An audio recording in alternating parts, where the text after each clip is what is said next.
Welcome to the show. I'm your host, Connor Knowles, and this is the Nerdic Gods Podcast, episode 216. Joining me as always, Daniel Neveroli. What's up, gamers?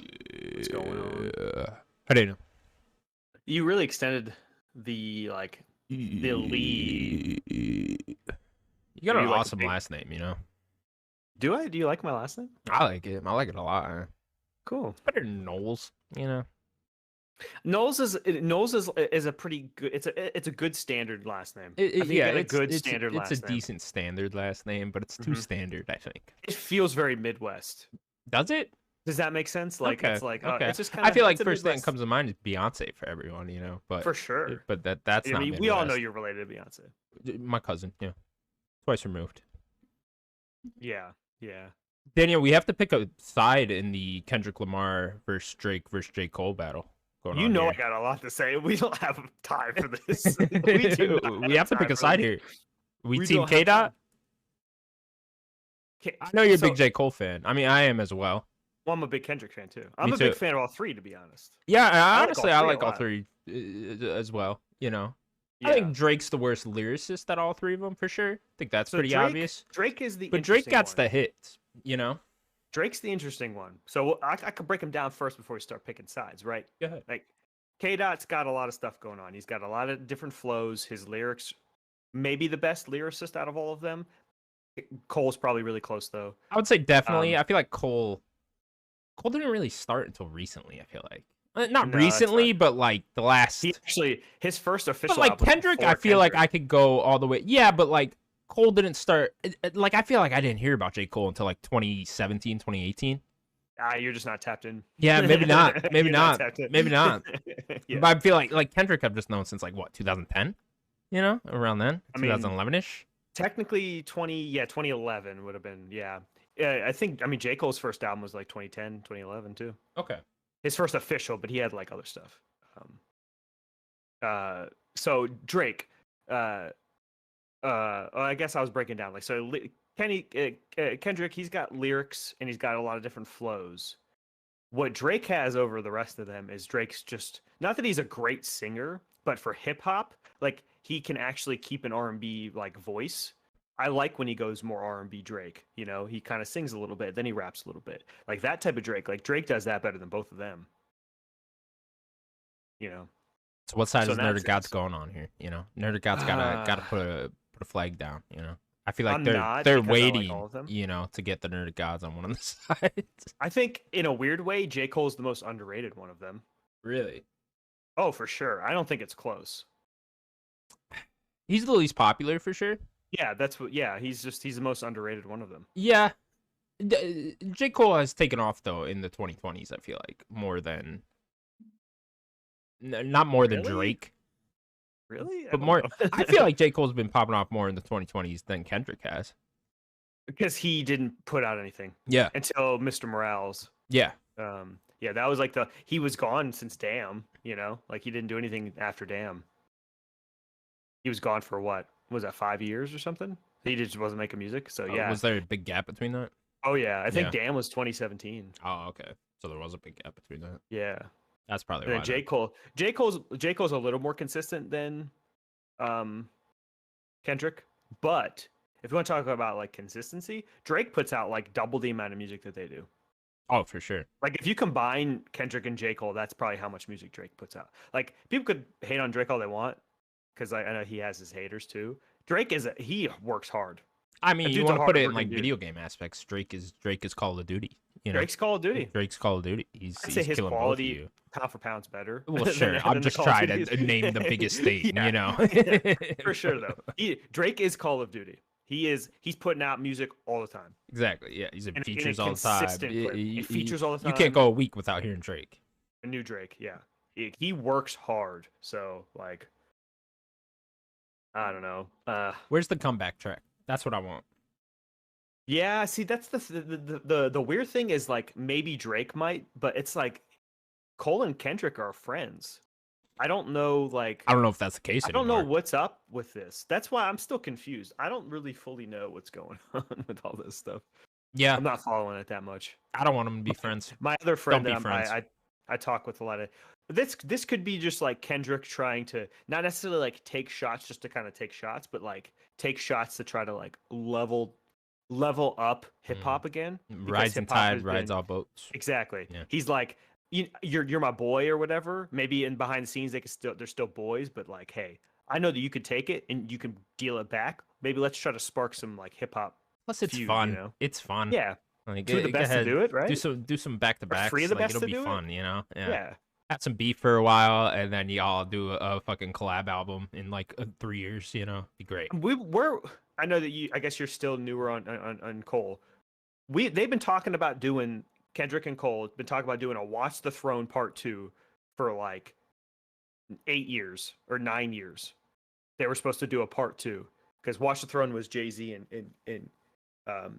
Kanye. Mm-hmm. They were going to do a Part 2 with those two, doing a full album, like 15-track album. This is it. This is it's all just a plan, you know.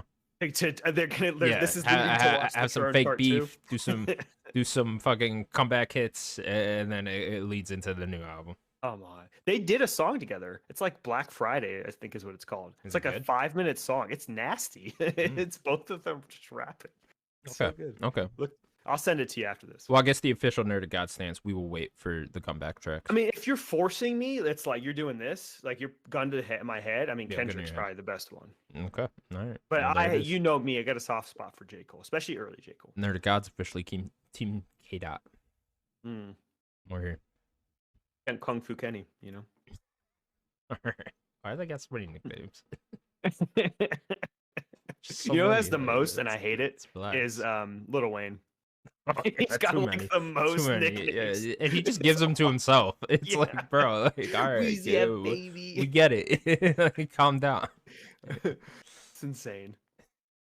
All right, well, there you go. This is a video game podcast, and it's been another busy week in the world of video games. Yeah, it is. Our first news story. Oh boy, what are we gonna go with here? I guess let's go with him. Borderlands? Or the Embracer, yeah. Let's do Embracer, yeah. We'll do Embracer mixed in with a little bit of Borderlands and stuff like that. First up, then, Embracer Group has sold Gearbox Entertainment to Take-Two for $460 million. A lot of money. This comes just a little less than 2 years after Embracer Group acquired them for $1.3 billion. And then to go with that, Take-Two also confirmed that Borderlands 4 is in active development, which I believe we already knew, but they're confirming it as well. This is like, I think we only had rumors. Didn't we have a leak that said Borderlands 4 and Tiny Tina Wonderlands 2 I was gonna say there's a Tiny Tina's was in there as well? Mm-hmm. Yeah, I remember seeing that too. So you can probably assume both of those are in development. The weird thing right now. Wasn't that the same team? Because it was like Borderlands 3, and then that was the team that did that. So is that like, you know, I'm sure Gearbox is a big studio. They probably got a lot huge. of different teams. Yeah. So yeah, they probably got multiple different teams working on multiple different things at the same time. I'd imagine both those projects run on the same engine too, so they probably share assets and whatnot. So it's probably pretty easy to develop those side by side. Yeah, for sure. It's a little different, you know. Brace Group has resold. A lot of rumors that Gearbox was going independent before this, but I guess Take-Two swooped in here. They were probably fishing around. Picked them up for a decent price, it seems. I know it seems a lot of people pointing out on Twitter that, you know, it does seem like a huge loss for Embracer Group to sell them for almost three times a third less. 3 times, yeah. Apparently, though, a lot of it was in stocks of that 1.3 billion that they bought it for. That makes sense. And they got it back, and then like some other thing. So they're getting like a lot of their money back, but it seems like they are taking a bit of a loss here. You'd have to assume. That just means they need the cash on hand. Very bad. You know what I mean? Because like, yeah, if this is all stock, like even if half of it was stocks when they sold or whatever, that's still, you know, it's a lot. But that means they need the income, the hard cash immediately right now. So yeah, that would make sense that they would just, you know, if Take-Two's willing to do that, you know. But I think I said this yesterday. I know I didn't see this news until like a while after you had posted it. I think when it happened that night. That makes a lot of sense to me. They already published their biggest game, so they already have a very good working relationship with them. and why not like kind of get in bed, right? It seemed if especially if they know the working how this working relationship with them, like they probably allow them to kind of function how Gearbox is. Um, it kind of sucks. Like it seems like from what I can gather from haven't really been connected for a few days, but it seems like they got some like PR and marketing losses already, which kind of sucks. But that's usually where you get a lot of the redundancies. So they got a little bit of layoffs, but hopefully that's kind of it.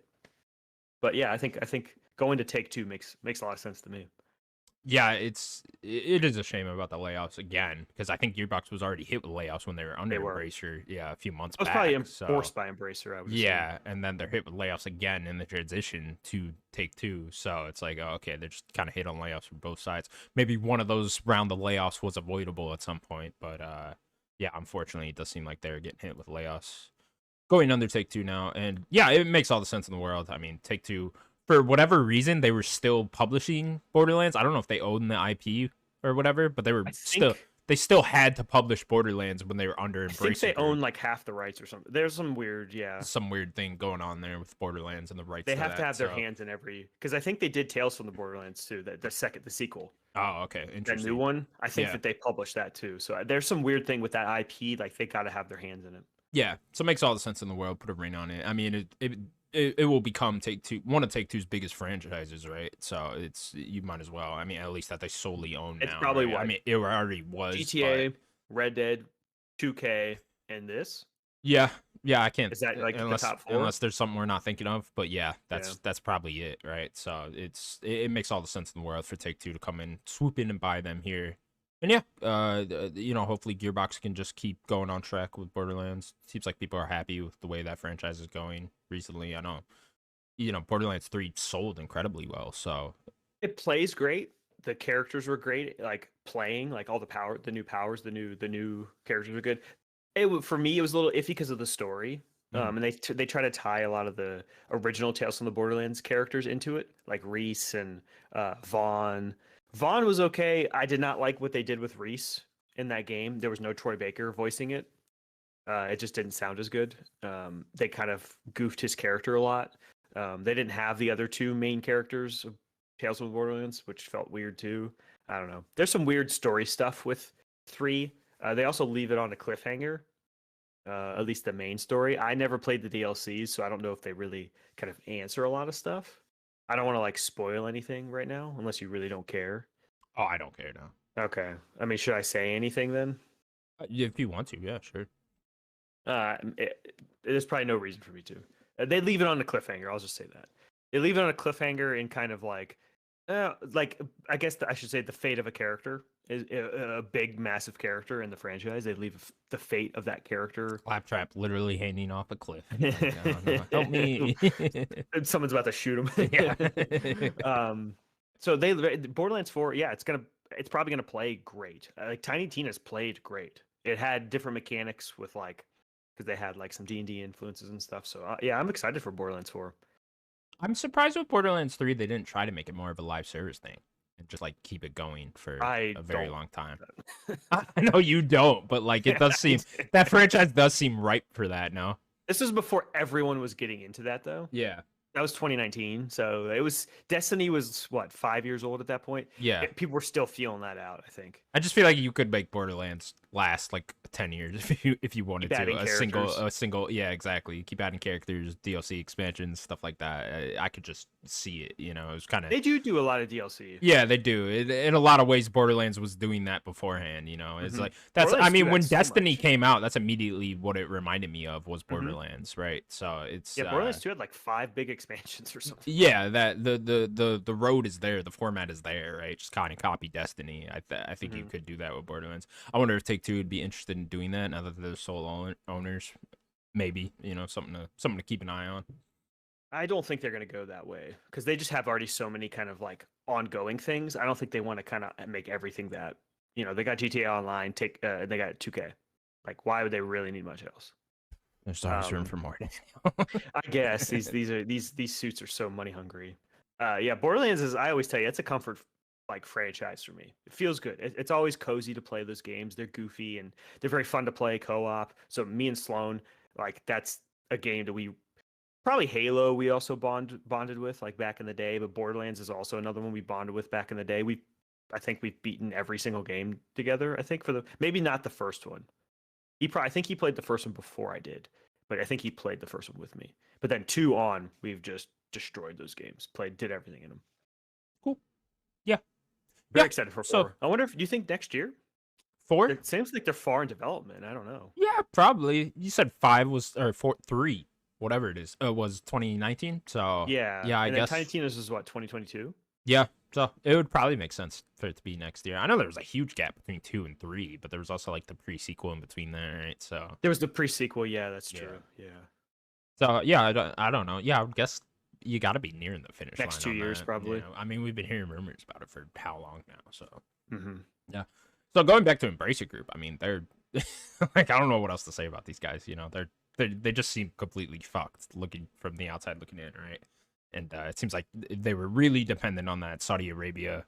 I can't believe that cannot be the only thing. It seems like they were so dependent. I mean, how much money was that? Do we remember exactly? Must have been billions, like right? it was a couple bill. It was a $2 billion. Yeah. So Something like that. I mean, maybe they're expecting that to keep them afloat until they could get some of their bigger projects out. But doesn't seem like they're going that route now. You know, because like who even are the biggest studios left? I guess Crystal and Eidos. Crystal, Deep Silver, Mm. THQ. Saber's gone, right? Yeah. Yeah, Saber's gone. So Is that it? that's Deep I mean, Silver. those are the biggest ones. THQ. THQ, I mean, THQ doesn't even really have a singular big studio. They just have a bunch of small ones right? within them, right? So it's like, you know, I can't even name a single team in the THQ thing. I think they just like that Black Forest city one names, or whatever. Right? Aren't they also city names like THQ blank, THQ blank? Oh yeah, yeah, they kind of do operate like that, huh? I think so. But whatever, it's like I don't, you know, I know people were really excited about that TMNT game, the Last Ronin one that was being made, but they laid off 50% of their staff. They laid off 50% of their staff over there, so it's like, okay, will that ever even see the light of day? I want to hold your breath, you know. Yeah. It's Crystal seems to be, well, we know they're working on Tomb Raider, and they're also working on Perfect Dark with Xbox. You know, I just don't even know what you're doing at this point. At this point, I hope they sell off Crystal to Xbox and Eidos. And Eidos, yeah. Like those are sacred studios. You touch those studios, I would be so I feel upset. like in the same way that Gearbox makes sense going to Take-Two, Crystal would make sense going to Xbox. So it's like Sure. if you guys really need cash, it's like sell them off too, because it's just like You think they would just? I feel like we're gonna wake up one day and Embracer's like, hey, we're going completely under, everything shut down. You know, I could see a world where that's happening. Not for those studios. Yeah. You think that they would do like a double package, like here, take Eidos, take Crystal, something like that? I would hope. You know, I don't know. Maybe Eidos could go somewhere else, or they could become independent or something. Well, Eidos is, but yeah, isn't Crystal Canadian? I think so. I think you're right on that. Crystal might have multiple studios. I'm not entirely sure. Because that's where, because the other studio, the third one that got closed, I think they split them, right? Like someone to Eidos, someone to when Crystal. they completely renamed them and then 2 weeks later shut them down. 2 weeks later closed them. Yeah. What are you doing? What's the point? Come out. Here's a cool new name. Nope. Yeah. Actually, we're gonna close. You paid for that new logo. You know that, right? the boss at Embracer read the new name and he was like, I don't like that. Shut him down. No. No, we're not doing that. We're not doing that. So yeah, I don't know. I would hope those two could get out of there, right? I feel like those are the only studios we can really name that are Deep Silver, near and dear to everyone's hearts. Deep Silver publishes too. Like, do they? They were publishing a lot, so like I think they could probably do the we'll just be independent thing, be small independent. Yeah. Yeah. It's just scary, man, because it's just like clearly Embracer does not know what the fuck they're doing. There's just everyone was telling you like this is a terrible idea. Whatever your plan is here, when you're gobbling up all these studios, and now it's just coming to bite them in the ass. If they take Lord of the Rings down with them to hell, I am going to be so angry. There's also no more Lord of the Rings content ever again. Yeah, because they are dragging that IP dead. to hell. You can't possibly get it out. Embracer, you need some money. Just do a slight little remaster of those old PS2 Lord of the Rings games and put them out. I guess they'll probably fuck that up like they did the Battlefront collection, but those the movie ones? Yeah, the movie tie-in ones. Yeah, those games are so good, Daniel. Oh my god. What was the other? Isn't there another few that people really liked? Not the movie. There's a couple Lord of the Rings games that I really like back on the PS2 era. Yeah. There's a turn-based one people really enjoy. I think that's Middle Earth of. No, that's not Middle Earth. I can't remember what it was called, but there's like a turn-based one people were really into too. Cool. I wish I Yeah, could have played all those back in there's the a day. I couple. never played them. The movie tie-in one is really Yeah. like it's a spectacular game. It's phenomenal, honestly. So is it just a 1-to-1? You're playing like all three of the game. You're just playing that story. Yeah, it's one to like a one. very linear. Here's the next level of the movie, and then they Oh, do I the would love movie. that. The movie cutscene pops up, in between. Oh, Yeah, yeah. You fight the I giant would love. spider thing, and the movie cutscene Cool. pops up, and you're Sam. You're rolling around and shit. It's really fun. It's a really good co-op game as well. So oh yeah, you play as Frodo and Sam. Who else? What are you like Like playing as like? Legolas, Gimli, Aragorn. You're doing Oh, that on that's the other those. crew. Yeah, you play as all of them. Honestly, it's You get to play as Gandalf in those games. yeah.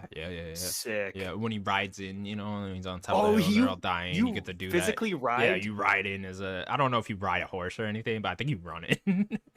That's awesome. Yeah, it's a really fun game. I hope You they go save Helm's Deep. You don't play in Helm's Deep? which one's Helm's Deep? That's where he's going to save. Oh, no, you do. So you play like that battle you play too? that whole thing. Yeah. Whatever that one level is or that one place is, that's like I think it's where the humans live, and like it's like very Rohan? it's like on a hill, and like you go all the way up Mhm. to the castle. I remember that level being very good. It's a very good game. I hope they do something with those. Make those at least make them like backwards compatible on Xbox or something. I think they're on original Xbox. They must be. It if would they're have been on- original. It was Yeah. not 360. Yeah. No, I know it wasn't that, but it wasn't that late. But yeah, I think they're around there. Do something with those because those are very good Please. games. Yeah, Yeah. we need those alive somehow. So yeah, I Give me don't more know. Lord of the Rings games. I'll take Hopefully, 'em. Embracer can figure it out, downsize. Hopefully, this gives Oh, them a little bit of cash flow, right? they have a Lord of the Rings game coming out. Well, they just had one last the year. Shire one. Shire one, Yeah. the Hobbit one. Is that this year or is that next year? I Has to be don't know. this I year, know right? I think they just released the first screenshot of the game, so I don't know if it'd be this year, but maybe it Yeah, is. we got the Maybe they're far announcement along. last year.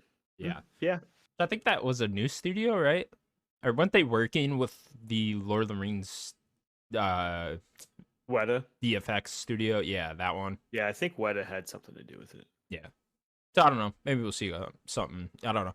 Yeah, hopefully Embracer can just downsize here a lot and just figure something They out. only make Lord of the Rings video games. THQ, stop what you're doing. I mean, that might be your best route at this point.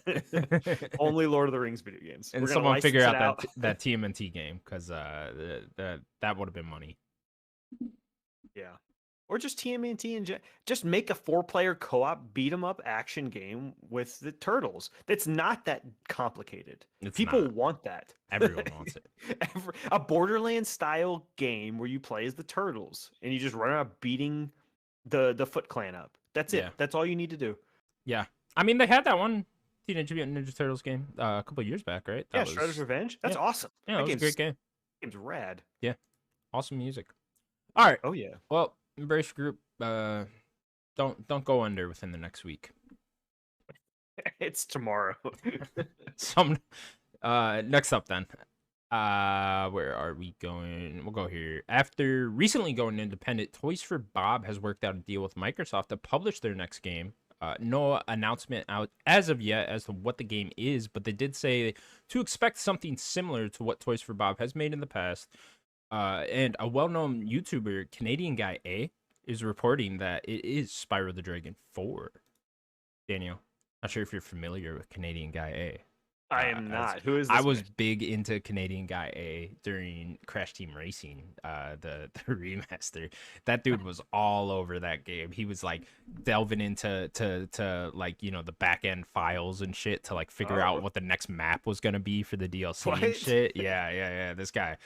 So Canadian Guy A is like exclusively a Crash Spyro guy, that whole world. Oh. Yeah, he does all that, and he has been right in the past on things. I can't remember in particular what he's So he predicted and can be stuff. accurate. Yeah, he can be accurate. He has connections in Toys for Bob and stuff like that, and in that realm. So he can be accurate, and he might be onto something here with Spyro 4. I think he's probably onto something here with Spyro 4. But yeah, Did he say much more? no, he's just said he's heard from devs that it is Spyro Okay. 4, so a proper Force Spyro game. So Sure. I trust them It enough. works for that.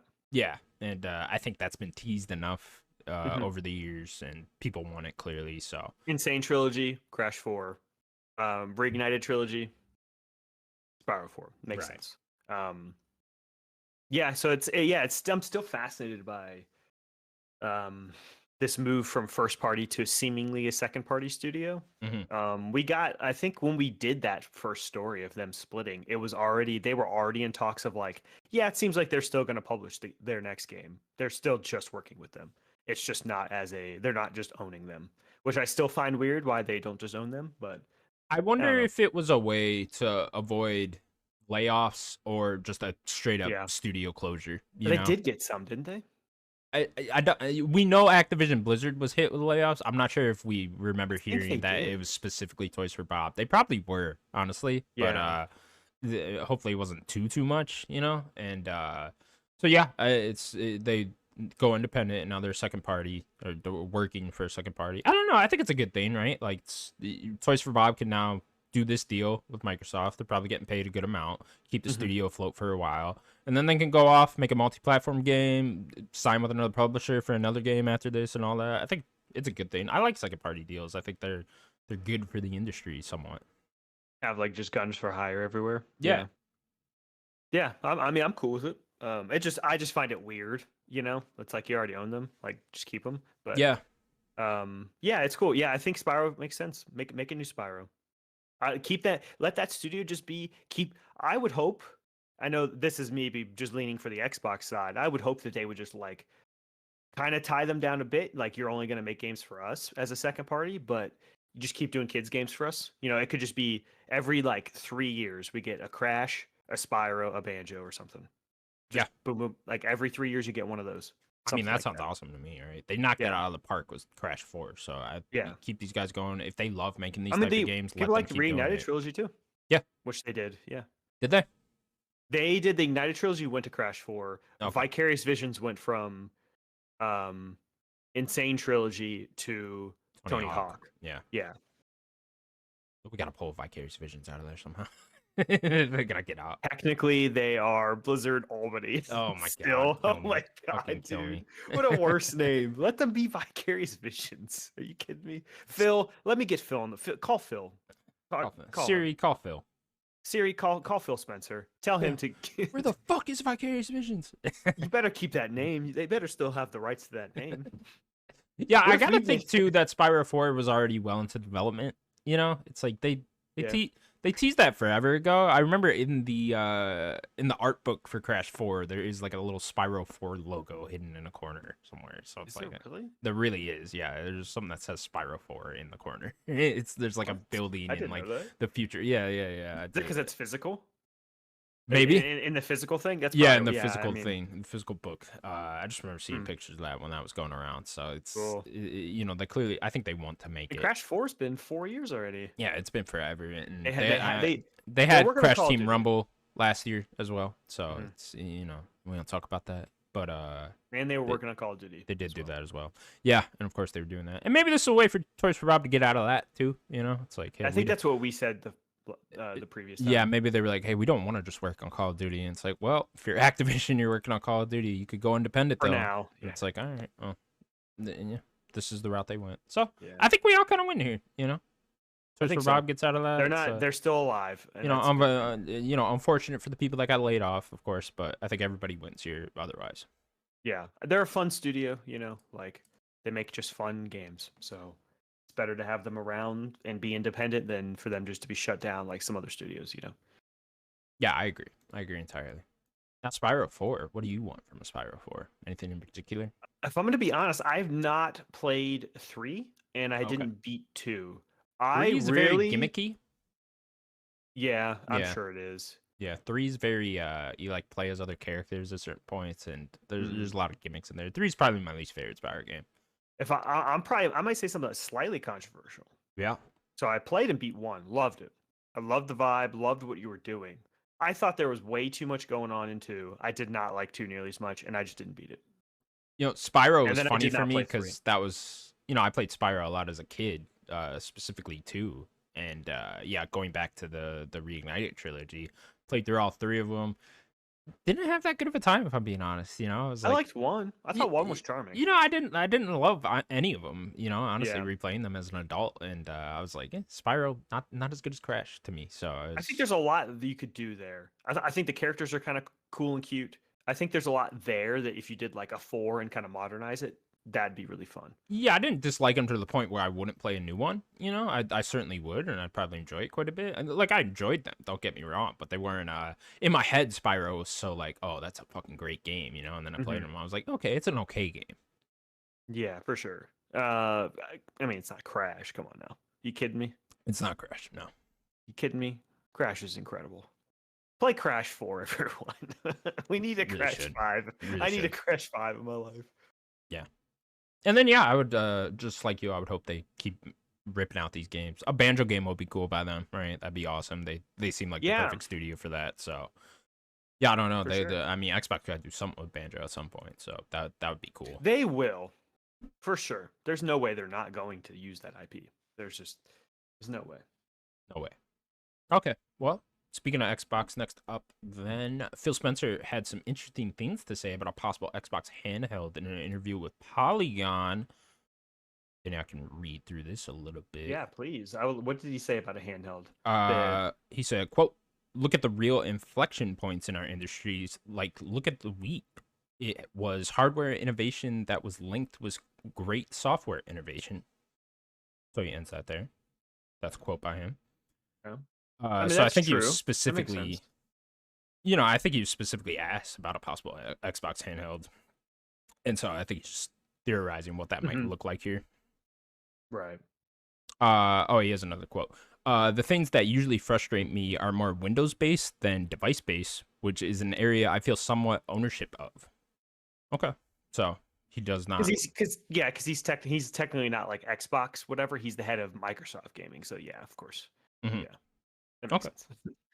So what do we think about a possible Xbox handheld? I think there's a lot of rumors going around this now. I think on both sides with PlayStation and Xbox, and then, of course Steam Deck's getting bigger and bigger now. They had a lot more for PlayStation for a while there. It kind of really died down. Yeah. I guess after the Portal came out. Yeah. But yeah, I think where their vision is for like their future, I think that an Xbox handheld makes a ton of sense. Right? They want to be like Phil keeps saying, this is one of his things that he keeps saying. They want to be where you are. They want their games to be wherever you are and where you're playing, whether that's your mobile device, your PC, a console, the cloud, a handheld device. Like that isn't just a dedicated like phone with stuff. Like maybe this is kind of them trying to get other markets that like handhelds, like Japan. They're very mobile. Like Japan doesn't even really like PlayStation that much. Like they like it more than Xbox, but they like the Switch. Even if it looks worse and runs worse, they just want it on the go. They like to play on the go, and Xbox giving people an option, right? Like I think that makes a lot of sense. My only wish for it would be to like maybe try to get things that aren't only cloud. So can I actually have Game Pass in my games like locally on the device and not just a native handheld, right? A native. You want maybe games to actually download on there. Yeah, and then maybe cloud options as that's like a thing you can do with it. Yeah. Yeah, that would be my fear too, because if I had to guess, if Xbox was going to put out a handheld, it would be cloud only. If I had to get, and I think we're just not quite there yet where that works perfectly. Everywhere you go, it's not really like game everywhere with that. You look at like the Portal and stuff. I know that's a little bit different, but it's not like you can go anywhere with that thing and just play anywhere. I just don't think we're quite there yet. And there's things out there too, like that Ally thing, right? That's completely cloud based. And ROG Ally, yeah, people enjoy that enough. Steam Deck, come on, yeah, that's huge. Yeah. So it's there's a lot out there now. It's smart to get into the market, and it's smart to just have another device where Game Pass can be on.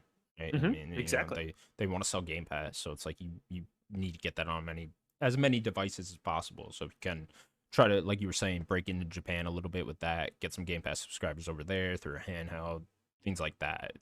It's a good idea, and why not? You're Microsoft, you got the money, so go ahead. There's a lot of these tech things. companies. Yeah, a lot of these they're like tech companies that are they're all doing one. Like Logitech has theirs.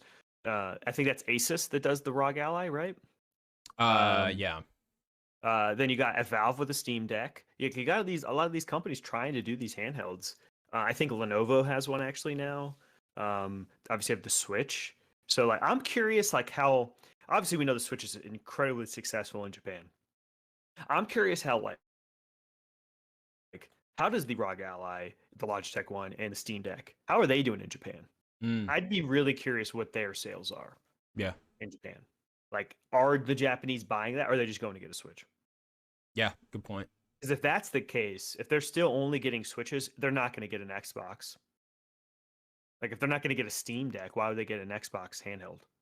Yeah, no, I'm You know what with I you. mean? I gotta imagine a lot of it in Japan though is they're on mobile devices, right? Like they're on their That phones. too. Yeah. Yeah, so it's like, you know, I think it's more imperative for Xbox to get Game Pass and all their cloud streaming stuff running on their phones than Native on Android and it is iOS. a Yeah. native handheld, right? But yeah, I think I don't know. It's tough, right? There's a lot of rumors going around too that Steam might be coming to Xbox. You know, just a Steam app, and that could be If very they can let me interesting. transfer all my games, like if that, because Valve's really cool. If they would Yeah, just let me take my library, put it on Steam, and I just have like my Steam, it's just one library now.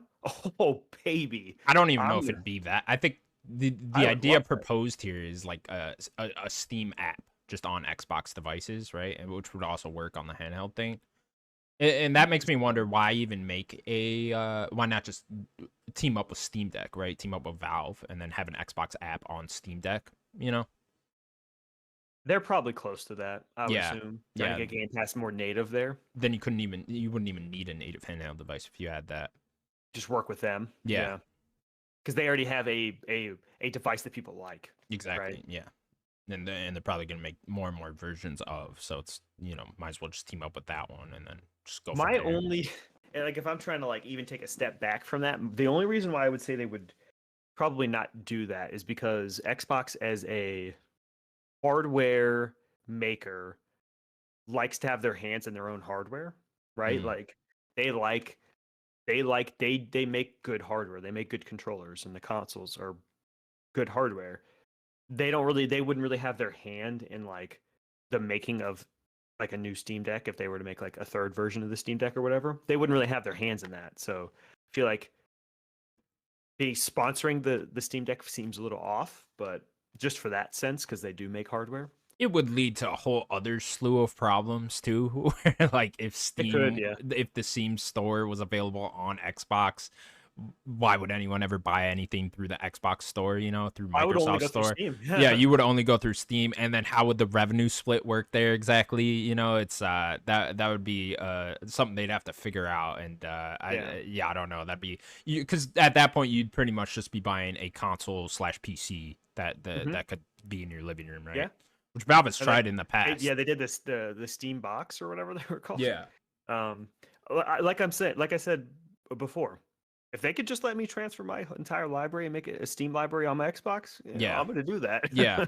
I'm Yeah, gonna do that for sure. I mean that'd be so cool, and I think that would sell more Xbox consoles. It's just for Yeah, Xbox then are you making any money off your own store page, you know? And then what's the but they're revenue gonna get a split there if revenue, they're buying so it, how much though, you know? And then Mhm. Valve, are they like, well, why the fuck would we do that when we could get people on our own Steam store and get because the they're not. bigger part of the revenue split, but they're not My in only the thing's living at room? I Valve. get that. Yeah, it's Yeah. because they're not in the living room. Yeah. Yeah. Yeah. So it could be beneficial to both. Could also Hmm. be a lot of problems for both. So I don't know. I don't. That's also just a rumor. So I don't know. We'll see if I that didn't ever. hear that. That made me excited. Yeah, we'll see if that ever actually comes to fruition. So And it makes I sense don't know more with something. Xbox, I think, than a PlayStation. Oh, for Like they are sure. two US companies, so I think it just makes a lot more sense that they would get in bed together. Yeah.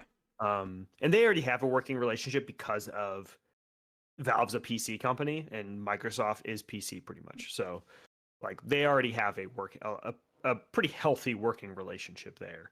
I don't know if it's a good healthy, but it's a healthy working relationship already. Gabe Newell don't get along with no one. Gabe and you know how Elon and Zuckerberg were gonna fight. We're gonna have Gabe fight Phil Spencer. Do this, team up, and then Phil find a studio to make Half-Life 3 because Valve ain't doing it. That's how we get Portal 3. Oh Is my god, Xbox makes Portal 3. please, I'll take it. Oh my god. All right. Next up, then, Insider Gaming got a bit of an update of on what's going on with Ubisoft's X Defiant. Apparently, the team has missed many milestones for the game and has pushed release several times, but they're hoping for another open beta very soon and a full release soon after that. Daniel, X Defiant, this just keeps going, man. I don't know what's going on here, but they cannot get this game out for some reason. Yeah, apparently they were trying to make it way too much like Call of Duty, and it was just not working. It's like, why would people want to play a game that's that close to Call of Duty when they could just play Call of Duty? Yeah. You know, like take inspiration from Call of Duty, especially with like the game feel. People like the game feel of Call of Duty. Like that's what kind of separated them from Battlefield, Call of Duty from Battlefield a lot. So people love Battlefield, but it plays a little different. People liked the clean feeling playing of Call of Duty. So if you like that of Call of Duty, that's cool. Try to get it to play like Call of Duty, but do your own twist. Do more of a twist. It just seemed like it was trying to be way too much like Call of Duty. How about you add a grappling hook, wall running, and giant mech titans that you could fight inside of?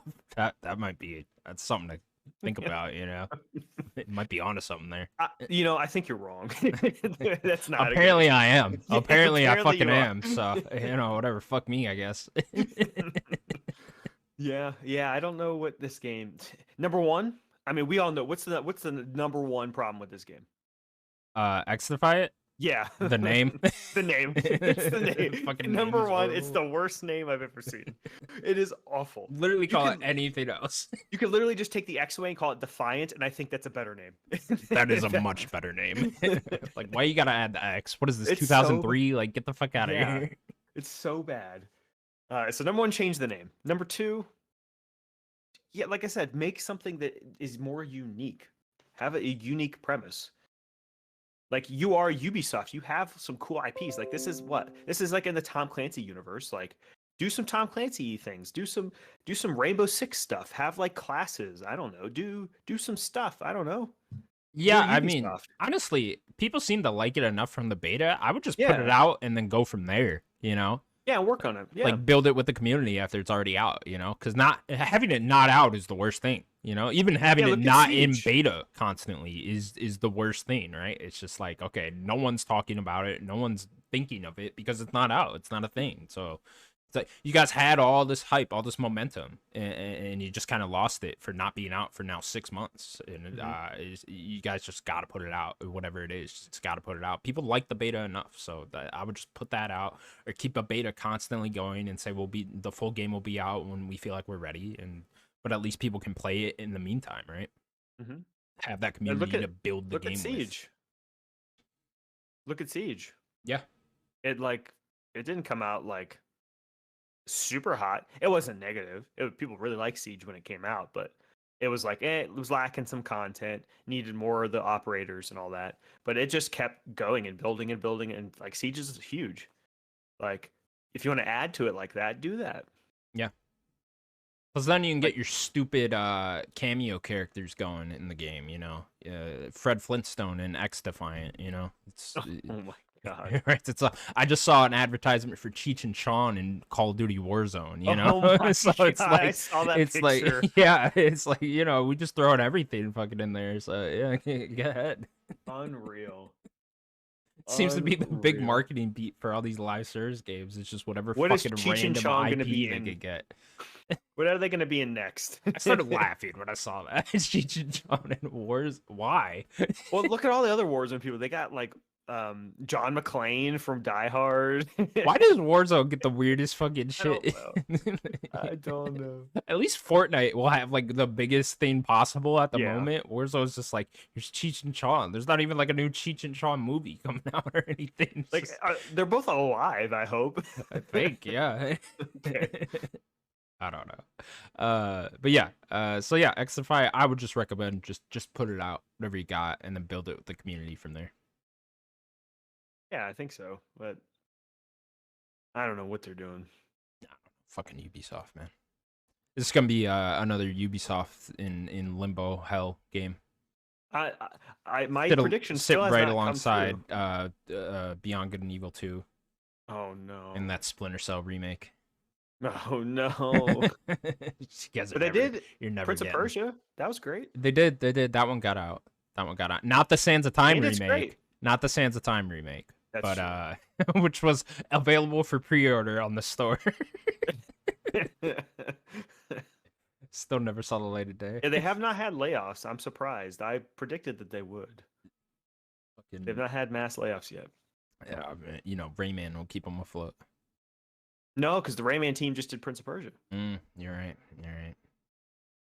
Give me a new Rayman game. Yeah, I need to play Origins and Legends. Those are, as a big fan of 2D platformers, I have not played those. Next up, then, this is coming from VGC. NetEase and Marvel Games have announced Marvel Rivals, a team-based 6v6 PvP shooter led by former Call of Duty and Battlefield developers. Daniel. Always. It's always Call of Duty, X Battlefield, X Halo, X Destiny. Well, when half the fucking industry has worked at those studios, it's yeah you're gonna have them. It's crazy. Like it's not even you shouldn't even say that. I just know that that's true. Yeah, I can guarantee. You go to any studio, you can guarantee someone there has worked on Call of Duty or Battlefield at some point. It's crazy. So yeah, we started getting rumors of this earlier this week, and then they just dropped the full trailer on Wednesday, I believe. So I think so, yeah. Here we go. Yeah. PvP Marvel game. Trying it again. How you feeling about this one? This one seems good at start. I have some questions. Number one, the game looks fun to play. Like I like this. I don't know how it's going to feel with me having my hands on the controller and stuff, but it looks fun to play. I like it being 6v6. Like obviously they're probably going to be base classes like offensive characters, tanks and healers. There's probably going to do that type of thing, I would assume. Which is exciting. I like that. I like Marvel characters. It's a good way to add a lot of things. They have a breadth of characters. This game could last for a while. The one thing that I didn't catch me right at the beginning was I'm not like too sold on the art style yet. I need to see more and play it more and that kind of thing to know if I really like the art style. It wasn't quite Fortnite, but it was very cartoony. Something you could probably get easily on any console. I assume is what they're doing. Yeah, I think that was the goal there. Mm-hmm. But it's very stylish. But I need to see it more to know if I like that art style. The one thing that bothers me, I'm sure you already know, free to play. I don't like that it's free to play. That means they're going to be selling a lot of skins, and I hope if it's just skins, I'll be okay. But I don't know. I don't like the free to play. They're gonna be selling you everything possible. This is Marvel and NetEase. Yeah, all those costumes. It's not just skins. Yeah. It's everything under the sun. They could possibly sell. Yeah, I wonder. Do you think they're gonna make you pay for every new character too? Probably. Yeah, probably. So to be fair, they're starting off with a solid roster. I feel like. Do we know much of that? I feel like I don't know whatever that picture was. I'm assuming that's the base roster. You know, it's hard to see who's there in that picture. Yeah, I just feel like there was a good amount of characters there, so I'm like, okay, if that's just the base roster that you get for the free to play game, that's fine. I feel like that's good enough. And yeah, you probably will be paying for new characters. I'd have to imagine. You think so? Yeah. Yeah, I don't know if I like that just because you're like, what if somebody doesn't get to pay for whatever Iron Fist? But Iron Fist is broken. It's like, man, he's that dude OP. that paid for that dude that just paid for Iron Fist is just destroying because then it just Iron becomes Fist is pay better. to win type thing. Yeah, then it's almost pay to win. Yeah, but paying for skins, I'm cool with that, or different voice lines. I'm thinking of Overwatch, different victory poses, or how what you did? You paid for different, not you, but is that what you do in Overwatch? You pay for fucking. There is voice lines? little.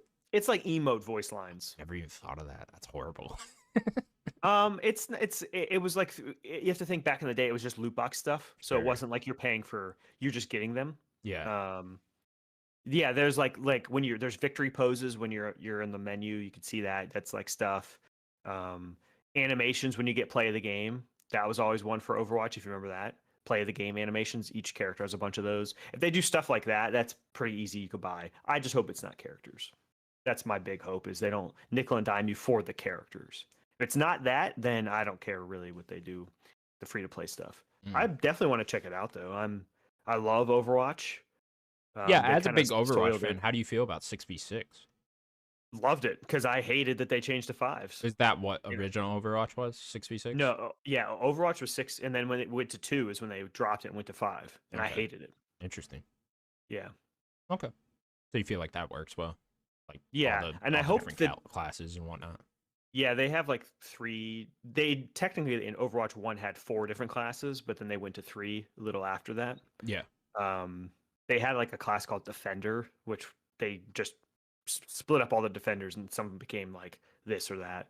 Now they only have like tank, healer, and offense. So they'll probably stick to something like that, I would assume. I just hope that they don't do what Blizzard kind of got in. They got in the weeds with of like nickel. They like, all right, we're gonna start like just changing little bits of every character. Like, oh, Symmetra's not working. We're gonna rework her entire kit, and like they started changing too much. Okay. Like there's a certain level of balancing that needs to be done with these type of multiplayer games, but like changing an entire character's like kit and abilities is like that's a lot, and Blizzard was doing a little too much of that. Okay. So I hope that like do you know who the studio is? NetEase is like publishing, but do we know who's like making the game? No, I'm assuming one of the studios under NetEase. You know, I don't know if Yeah. they even specifically name their studios, right? So That yeah, I don't know how they work. yeah, Yeah. one of those guys. I guess they do because like Nagoshi, his is like Nagoshi Studios or whatever. The guy Okay. from Yakuza. Yeah. Then I think that the dude from Treyarch, his new Vandahar, he has like a name for his new studio too. Does he? Okay. Yeah. So Yeah, I there don't probably know is a name for this specifically. people. Yeah, I just hope that they don't get too blizzardy about this game. Yeah. That's my hope. Yeah, it's surprising to me. I mean, we don't have a Marvel game that's a multiplayer Marvel game of some sort that's really big, right? You would think Marvel would be all over there. I think this game's gonna be huge. Yeah, and they tried, right, with the Avengers game. That didn't hit. So you would think, you know, that should be a layup, right?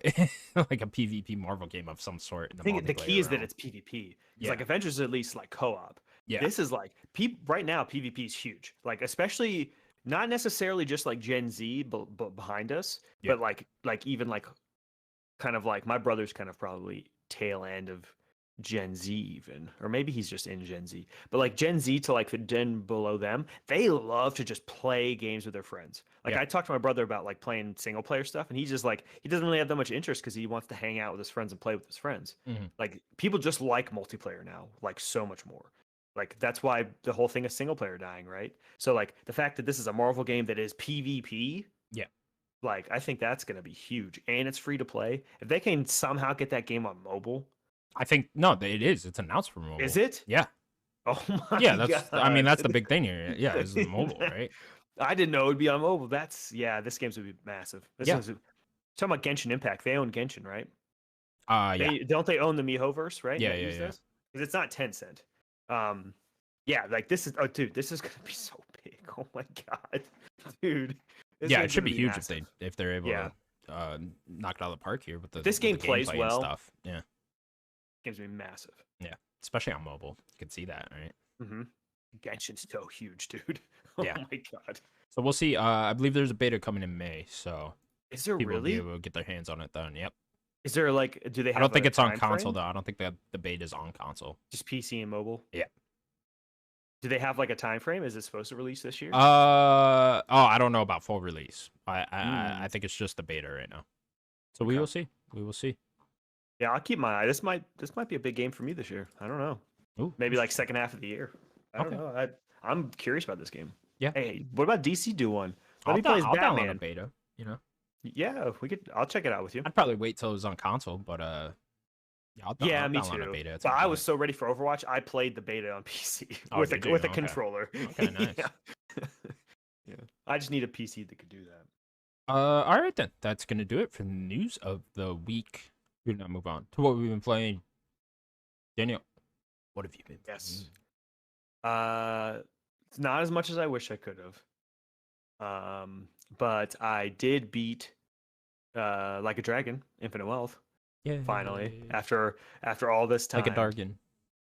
Like a Dargan. It took a while for me to beat this game. I think I've put about I think it was 79 hours when I finished. So I was like almost at 80. Yeah, I think this game is great. I think this game is great. I'm still trying to like think about it in my head, like where I like it in the series, because I've played, playing all of them. Like I think it is somewhere between like it's not going to be better than 0. I'm still debating whether it's like better than 6 or 7.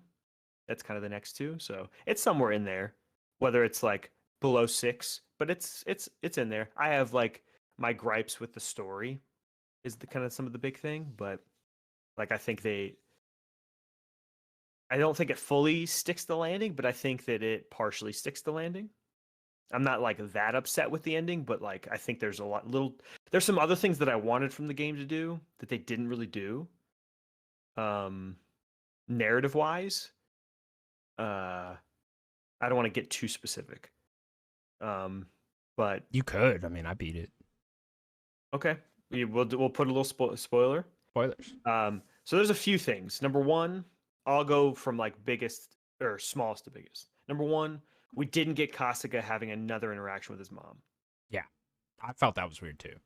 They had the There big was one a on the really beach good was scene awesome. on the beach. Yeah. That was a great Awesome scene, scene. but we Loved did it. need another one. That needed to be wrapped up because that was the whole vocal point of the game. I know. Was Casca finding It's like his mom. so his story was done like Yeah. 2/3 of the way through the game. Yeah. And He's then just it was, beating the other villains. and then it That was just the- like, oh yeah, she's gonna stay in Hawaii. It's like what? Like I thought the whole thing was like for you two to come together and like rekindle. I guess not rekindle, but have a relationship moving forward. Yeah, or at least yeah, something like that. Yeah. For sure. Number two, I'm gonna keep going with Kasuga because I feel like his story just He felt got a the little short end of incomplete. the stick of A little bit. the overall story for sure. He didn't get an interaction with Abina. Does he? So he knows that it's his brother, right? Yeah, that was very odd to me too. Because that was in the because they homeless camp. told him in in the homeless camp in chapter 14, right? That was like the last Yeah. chapter, before he went back to Hawaii. So I don't know. That was odd to me too because it was like, oh, the big revelation that they're brothers, and it was like I didn't get that, like him coming to meet him again. No, not Yeah. at all.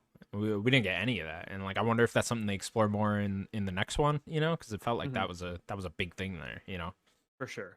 The one big glaring thing that I don't know. Maybe they forgot about this. There was a huge end of a chapter. Don't know what chapter it was. They're like, oh, they just put Kiryu on blast. Everyone knows he's Kiryu now. With the channel, with Chitose's channel. Yeah. They put him on blast. He is not supposed to be known. That is a massive deal in this world. He is supposed to be dead. Obviously, he's walking around. Some people know him, but like putting him on a stage like that was massive. But they did it at the end of a chapter, like, oh, he's known now. And then they did nothing with it. Yeah. They never said anything about that again. So maybe that didn't hit as hard for me because I didn't play the other ones, right? I've only played 7 in this one. It's what is the big deal with him being known? Because he needs to be dead. Why? So he fakes his death in 6. Yeah. And he is not supposed to. So all the orphans and stuff. Was that not just a way for him to get out of the Yakuza? No. No. Oh, okay. No, this was like it was, but it was he did a deal with this shady organization, the Daidoji.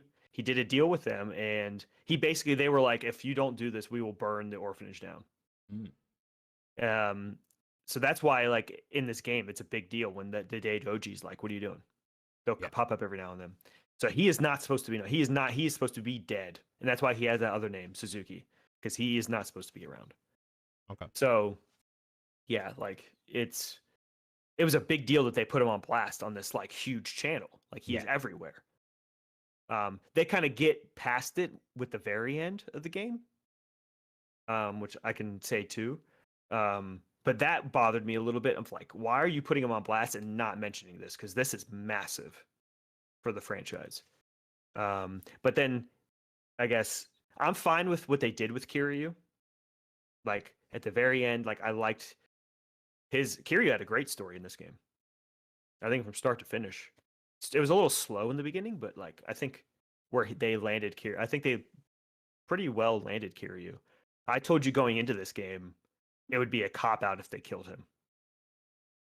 Like they pretend to kill Kiryu like every game almost in this franchise. They did in this one too, kind of.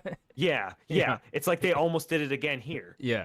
Right? They like mostly fake you out until the very end. Yeah. But he does kind of like reclaim his name. That's kind of where I was getting at. Like the channel, it doesn't even matter now because he kind of reclaims his name at the end. Yeah. Yeah, so I think there's some narrative things there that I'm a little iffy on, but overall, like character wise, like I think the characters in this game are maybe some of the best it's ever been. Like character stories, like I loved Tomizawa's story. It got wrapped up pretty quickly, but like he's just kind of a bro now, right? Like I love Yeah, Tomizawa. Tomizawa won me over in the end. I really like Chitose. I was gonna say Chitose is like maybe the character of the game, other than Kiryu. I mean, Kiryu's the character of the game, no question. But Chitose might be like right there. Runner You're up, like, yeah. her story is like integral to the plot. Mm-hmm. She's the Just most kind of the important focal point probably. of the whole thing. Yeah, Yeah. Or at least on she Kasuga's was side. great. For sure. Great character. Loved her entire story arc, and we don't know where that's gonna go. You know who I fucking loved was what's dude's name? The guy that was pretending to be in the wheelchair. Oh, AG. AG. Dude, he was awesome. That whole We dungeon. didn't get enough though. No, it didn't get enough, especially when he turned bad, right? You didn't get enough of him after that. In the very end. But like that dungeon where you were running through what's his name? Yamizawa. Yamizawa, yeah. When you were running through his whole base and AG was like egging you on the entire time, he was like popping up on different screens and stuff. I love that. He was such like a little asshole bad guy then, and it was so cool. Yeah.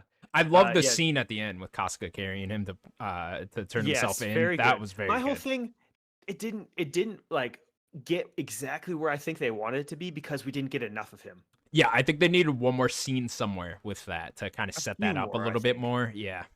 Because there was a little while there where we didn't get a lot of him. Yeah. Maybe if he was like with you in the beginning more, he kind of goes away for a bit. Then he's just kind of the guy in the wheelchair at the hideout. Yeah. I think in that little bit there, you could have like did more with bonding with him. It almost would have been a good idea to have him part of the party for a little while until he turned or like bad. a support character. Yeah, something like that. Have him in the group a little bit more throughout the whole game, or at least until he turns bad. Gut punch. Yeah, and then it would have hit a little bit more. I love the gut punch though. The twist right there was very good. I thought that was well done. Yeah, that was that whole scene because it's the death of what was his Hami? Which one? What's the handler? Oh, yeah, I can't remember his name either. But when he died, yeah, the handler dies. Wong dies. It's like, yeah, it goes crazy. That whole scene, that was awesome. Yeah. Shout out to the shark fight with Danny Trejo. The shark was great. I actually like the squid more. Yeah, like the squid was cool because it actually had the mechanic of like it grabs you and like eats you. Yeah. And then you had to be inside fighting as well. That was cool. Yeah, I like the squid thing. Yeah. What other thoughts do I have? So what do you think? Where do you think this is gonna go? Like, do we? Okay, I'll propose it. That is the first question, but the second question is, where do we think it's gonna go? Do we think or do we want Kiryu to be playable again? I mean, me personally, no. Like, me personally, I would have been fine if you killed him there. It's like, I'm getting to the point where you are, and I've only played 2 of the games where it's like, are you going to kill this guy or not? It's just like, okay, he's still alive. Okay, whatever, I guess. Yeah, I don't know. I don't know if you want to make another dual game with Kasuga and Kiryu where you're playing as both. I don't know. Majima. Yeah, you could do that too, huh? Yeah. Where's my boy? We could talk about them 3. I'm so interested. Do you want to maybe do 3 characters in 9? Do Majima, Kiryu, and Kasuga? Do 3 parts. I just don't want to play. This hurts me saying this because he's my boy. I do not want to play Kiryu ever again. And I think I know that you didn't do them all because I kind of asked you. Yeah. If you do all his memories or his memoirs and the whole life links, did you do all the life links? No, I don't think so. Okay, that's the Date-san one. Okay. Do you know that one? It was like the 10-part, like... Yeah, I didn't go to meet him there. Those, yeah. Okay. Oof, then I think you missed a lot. Okay. I know that you haven't played the whole series, but I think if you did not do all of Kiryu's stuff, all of the memoirs and all of the life links with Date-san, yeah. if you did not do that, you missed like a third of his story. Oh, really? I really think you did. Yeah. Yeah, I just didn't have I don't have the connection to Kiryu, right? I know, so I'm like, know. I don't really have the motive to go and do all his stuff. Even the memories, it was just like these are cool, and like I'm sure they're hitting for people that Yeah. are played through all the games. But for me, it's just like he's just saying some stuff, and then he go, ah, that's nostalgic. Hmm. He just say that every time. It's like I think the okay, lifelinks are more important because you're meeting he's like not he's kind of seeing these people that have been through the other games. yeah. I think where it To me, goes, all that stuff was there for people like you that played through all the games. yeah, it's fine that it's a side thing, but like seeing like, man, this is so important. There's huge cutscenes at the end of those lifelinks with Date-san. Um, it's like I can't recommend this game to somebody that hasn't really, I mean, at least played 7 at minimum, Yeah, and even Gaiden I think they kind of set up this. Yeah, I don't know. Yeah, I don't want to play as Kiryu again. This was already a love letter to Kiryu in the franchise. yeah. That's what And it I'm seemed like happy to that he me. doesn't die, Yeah, but we don't need to play as him again. That doesn't mean I don't want him as like around. He could be like the voice in the ear for Kasuga. He could be like a mentor to him. They kind of like set up maybe he could just help the homeless in Yokohama. mm. Like, did you talk to the chief again with Yeah, him? yeah. With that one, there's a memoir, Like in right? chapter 14. Yeah, it's like Yeah. you pick up as him. You can miss it. You don't have to do it, but there's that memoir with the chief that the chief kind of hints like maybe you could take my title Mm. and do that. Here But you go kind of live with the homeless in that yeah, fucking dumpster castle they got going on, which can't be legal. No one approved of yeah. that. The city's just allowing that castle to stand. They're like, all right, whatever, fuck it. I'm gonna make a prediction here, real fresh. That I've just played the game. I'm gonna kind of tell you what I think the 10th game's gonna be. Ninth game, sorry, the ninth game's gonna be. The ninth game is going to be whatever Daidoji is, because they're a shadow organization we don't know anything about really. Even in Gaiden, they don't really, you just kind of talk to the handler a lot and get hints of other things, but you just talk to the handler who's in like Infinite Wealth. They're the ones that hid Kiryu. Yes, Yeah. and Okay. they'll pop up. You get other like once the handler dies, those So other are people will pop up. they're like a Yakuza group? Because they almost came off as like more government to me. Yeah, we Yeah. don't. They're a shadow organization. We have no Okay. idea. Yeah, they came off like the FBI to me. They're not. They're Okay. not a government. I don't. Maybe they're like maybe their hands are like in all that, but I don't think they are Japanese government. Gotcha. Um, I think that whatever he's gonna get Kasuga because he just reclaimed his name and he can't do that. So I think it's gonna be instead of like, oh, we're gonna go help your mother. It's like it's gonna be help Kiryu. Mm, interesting. It's gonna be clear Kiryu's name, defeat the Daidoji and all that, and then maybe in 9 that's the Kiryu rise in the sunset. You just saved him. He's gonna go live in Okinawa with go run that orphanage in the Okinawa, retire, and then die there. They won't show the Well, retired guy. he's still got cancer, so he's gotta he's gotta die. At I mean, some point. he could be in remission and stuff, but I think he's gonna retire in Okinawa Uh-huh. at the end of 9 and keep running that orphanage, even if those kids are grown up. He's gonna run an orphanage in Okinawa, that same orphanage, and retire there on the beach. Okay. And Yeah, it's I gonna don't be know if you'll Kasuga get your doing wish that. of not playing as him, but Maybe parts or something. yeah, I kind of think you will. I kind of think they left him alive for a reason, right? Yes, and I think that's to set up the next game. Okay. But my big thing is what are they going to do with the old trio? They set them up in Infinite Wealth Yeah. to do something, and there's nothing for them to do really. They don't show them again. So, what's Majima, Saijima, and Daigo going to do? Yeah, maybe you can They make another spin-off game with them or something. that was what. Yeah, that's. I think didn't we say that a couple weeks ago? Yeah, I think we were talking about it in the chat. I think Salone Okay, it was said in the like, chat. "Oh, make a spin-off beat 'em up game with Majima, Okay. something like that." Yeah. That could be cool. Yeah, maybe make a spin-off game and see what they're because Kiryu kickstarts them, right? You kickstart them in that awesome fight, Yeah. and then they come back and kind of help and save you.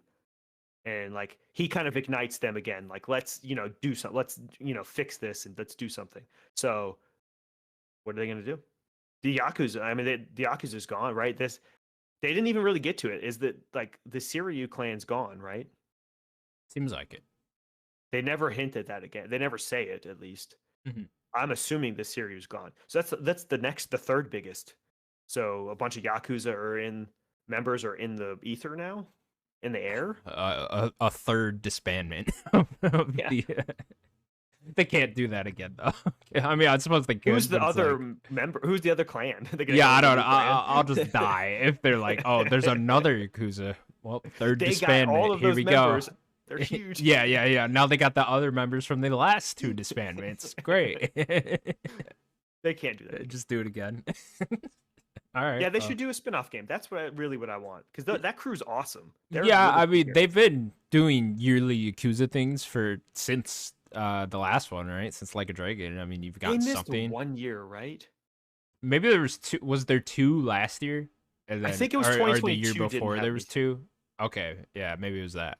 No, last year had 2. It was Gaiden and Ishin. Yeah. Okay. I think. Oh yeah. So maybe they just missed it because Gaiden or Ishin was very early. Yeah. 2022. So yeah, maybe they just missed that. Yeah. 2021 was Lost Judgment. 2020 was 7. But my point is, you don't seem to go longer than 12 months without a Yakuza game of some sort. So I think you'll get something. You know what else I think you'll get is a remaster of that zombie game. You know, I've been waiting for that. They hinted it. There was a memoir with that zombie where he was like, "Oh, I had a dream." I was in the zombie thing. It was the same. That's the same thing he said about Ishin too. So yeah. I wonder if you get like an Ishin 2 at some point as well, something like that. Depending on how well that one did, I guess. How it ends, no. No. Oh, okay. Yeah, it's a one and done. Maybe you do something else, like do another, I don't know, some other genre with the Yakuza characters. Horror game? Yeah, horror games. Well, I guess the zombie is kind of that, right?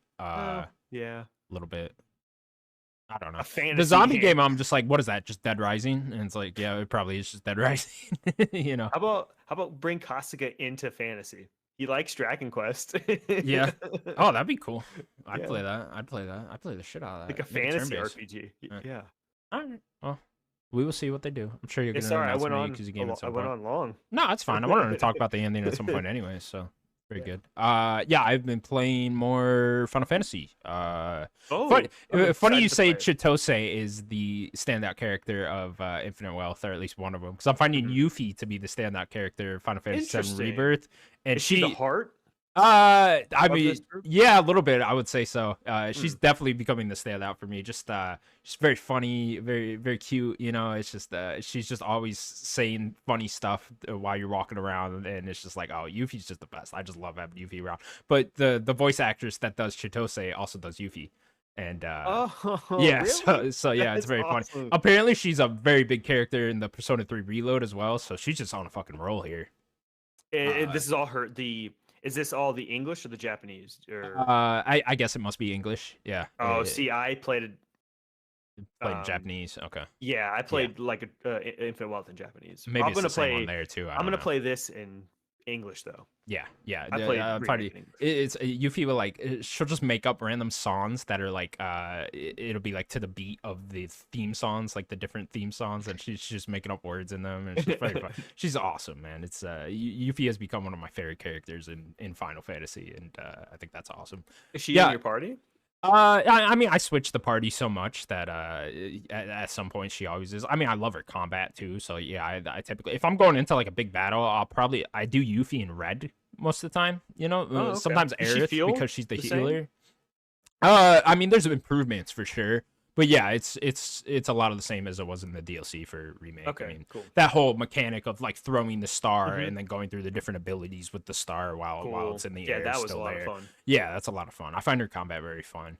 Not enjoying Kate Sis combat. In fact, I hear people were liking that. Yeah, it's. I can see why people like it. I don't love it. I just did. There's a dungeon with Kate Sith where you have to play as Kate Sith, and like there's other party members there too. But it's like a very Kate Sith focused dungeon, and I just fucking hated the dungeon. And like that just turned me off on it. So I was like, this is. I don't know why they're making me do it. It was just pissing me off. So I was just. It's just one of those. I could see people liking it, but it was just one of those things where it was just personally pissing me off. But yeah, but I'm still having a great time with this game. It's funny. There was an open world section. Gongaga is one of the areas you go to. It's just funny because you go to that area in Crisis Core and in the original. So because he says, "I'm Gungaga." Yeah, yeah, yeah, yeah. Whatever. It's funny.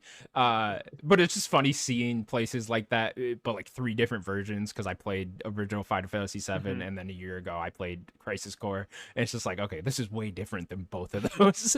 This doesn't look a damn thing like that. It's a very beautiful place, don't get me wrong, because it's like a jungle and like it looks awesome in Rebirth, but the way That's they not what it looked had like in Though Crisis Core. no, it was not at all. It just looked like a barren wasteland in Crisis Yeah. Core. And this one, it's a beautiful jungle. It's like, all right, guys, I don't know. This isn't canon. But no, the way they had that one set up annoyed the shit out of me to the point I didn't do everything in that area because it was just annoying me. Um, you have to so chocobos have different abilities in each area, Yeah. you know, and in this one, their ability is they can bounce on these mushrooms, and that will take Oh them no. to like a different section. It looks cool, like don't get me wrong, when you bounce on the mushroom, they go really high in the air, and it's hilarious seeing Red ride a fucking chocobo. It's just a lion on a fucking chocobo. Like, what are you doing, bro? But no, so it would bounce you to like different sections, and so you had to find the right mushroom to bounce you to the right section if you were looking for something in particular on the map. And that was just annoying the shit out of me. I'm like, I don't know which mushroom is going to bounce me up there. And so that was annoying. But then it's funny in the next area, Cosmo Canyon, they do that, but do it really well. So you can glide with the chocobos in Cosmo Canyon. You can kind of fly Oh. around. It's funny because it feels like Spyro. There's even a mini game slash side quest thing where you like glide around and you gotta like glide through these Going to rings and rings. stuff. Yeah. Yeah, exactly. And there's like air balloons that have like fans on top of them that'll float you back up and stuff like that. Oh, You can yeah, like very dive Spyro. down, get speed, and then dive back up, and you go really Ooh, fast very up into the Batman. air. Yeah, exactly. It's a lot like that, and so that area was really fun. But that area had different sections too, but you could just glide to all of them. You know, they had like different levels in Cosmo Canyon, and I was like, oh, this is a really good example of fun exploration with having different areas like that. And then right before that, you guys did a really bad example of that. So it's just like you guys are, come on now. But yeah, man, I'm still very much enjoying the game. I should probably be able to beat it this weekend. Ooh, I'm at okay. that month mark now, so I'm like, all right, let's wrap this thing up Yeah, here. I gotta wrap it up. Yeah, we got to wrap this up here. So I'm going into chapter 12 now, and I know there's Oh yeah, 14, yeah. so I got like 3 left, and yeah, main story's heating up, getting very into it. So I'm like, all right, let's try to wrap this up this weekend. Have you done a bunch of Queen's Blood? Yeah. Oh, dude, Queen's Blood gets very fun because there's I don't know if you know this, but there's a little story with Queen's Blood. There's I know a little bit of that. Yeah, yeah, there's yeah, yeah. There's like a whole thing going on, and so I got to one of the final guys, actually like the inventor of Queen's Blood, and it's like I got Oh. like a little thing where I had to go and challenge him, and it's like, oh, okay, that's really cool. And there's like a whole backstory. Like Queen's Blood is cursed, and What? yeah, it's like cursed, and there's like a witch that's taken over it, and that but like he invented the card with the witch on it. It's a whole like little wacky thing, but it's very fun. There's another subplot with a side quest that's like a continuous side quest as well that I'm really enjoying, and that one seems to be leading up to like a big boss fight with this like robot samurai thing, and so yeah, I'm really enjoying that one as well. Like a in-game boss fight or a card game boss fight? No, not a card game. This is a different side quest that just Okay. it's like Okay. a continuous side quest though. That's you get another part of it throughout all these different Okay. areas. And so yeah, I'm really enjoying that as well. Like I said, main story heating up, so gonna try to beat it this weekend. Then I'll let you know I know what you I haven't think. beaten it yet, so I want to know what you think so far about like real quick. Do you like that this is open world, or do you still prefer the remake more linear? I love certain areas, but then like I said, like Gungaga, for example, I would have preferred that to just be straight up linear. Which I mean you could treat it like that if you wanted to, but then there's certain areas where like Junon I loved, you know, Cosmo Canyon I loved, you know. I think some of them are very good and very addictive open worlds, and then some of them are designed not so well. So it kind of just depends on the area, I think. Hmm. And you could kind of pick and choose what you want. So overall, I mean, yeah, like I like the open world aspects, you know, but like I like open world games too. So it's Me just too. yeah, it's just it kind of just depends. And like the side quests are fantastic. You know, there's really not a side quest I wouldn't recommend doing at this Hmm. point, Okay. but there's side activities that I would have just completely taken out. The towers, for example, those are stupid. There's You like have to do the towers. no, you don't have to do any of this. You could treat it as just a linear game and just go through it if you want to. Hmm. Okay. And then there's like other dumb things like there's a thing to get the summons, but you can make the difficulty easier of the summons if you go and find these different summon areas that like give you information about that summon, and you have to like do this little mini game, and then once you do that, you can go back to Chadley and he will make the summon battle easier. So there's like 3 different tiers of difficulty for the summon battle, and that's how you get the summon. Chadley fucking sucks. You're gonna I hate hate him Chadley. in the first game. Oh man, no, Chadley's the worst. Oh, just wait. You hate him in the first game. No, I did not like him in the first game. Oh, he's the star of this fucking game. The star? He's all over the place. Chadley's a little fucking weirdo. That little freak. He's a little freak. Little freak. Man. I've been taking really creepy pictures of Chadley. I'm gonna post them soon. No, don't show me. Oh, I'm gonna show you. I don't. I'm gonna show you, man. They're creepy because he's always watching. I got a theory. Chadley's gonna be the main villain in this fucking game. Fuck Sephiroth. He better pay off in the third game somehow, some way. Oh, dude, I met Vincent last night. Vincent is so fucking cool. Oh my god. Did Matt do a good job? Matt Mercer? Oh yeah. Well, I've only seen him in one cutscene, so Okay. but yeah. I mean, dude, he did so good. I don't know. So I've met Sid and Vincent already. Very cool how they introduced both these characters because Cool. it's pretty They're lame for them for 3, right? Yeah, for sure. It's pretty lame how they get introduced in the original Final Fantasy. I would say, both of them are just kind of there. And same with Yuffie and stuff. It's just like they had to elevate that. They had to make up a story and like elevate that in some way, and they really knocked that out of the park, I think.